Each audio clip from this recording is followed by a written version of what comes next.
आजकाल थकवा, शरीरदुखी, अपचन, ताणतणाव आणि झोप न लागणे या समस्या खूप सामान्य झाल्या आहेत. यासाठी आयुर्वेदात शरीरातील साचलेले दोष बाहेर काढण्यासाठी एक विशेष उपचार पद्धती सांगितली आहे, पंचकर्म. जेव्हा वात, पित्त आणि कफ हे दोष बिघडतात, तेव्हा शरीरात विषारी द्रव्य साचू लागतात.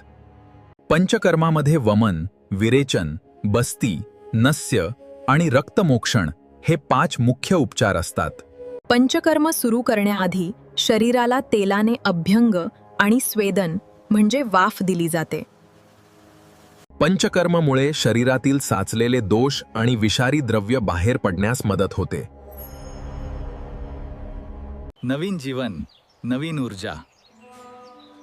आयुर्वेद खरंच बदल घडवतो. वारंवार आजारी पडणारे, ताणतणाव असलेले किंवा शरीर शुद्धीकरण करू इच्छिणारे लोक पंचकर्माचा लाभ घेऊ शकतात. तर आजच आयुर्वेदाच्या मदतीने शरीराची नैसर्गिक शुद्धी करा आणि निरोगी जीवन जगा.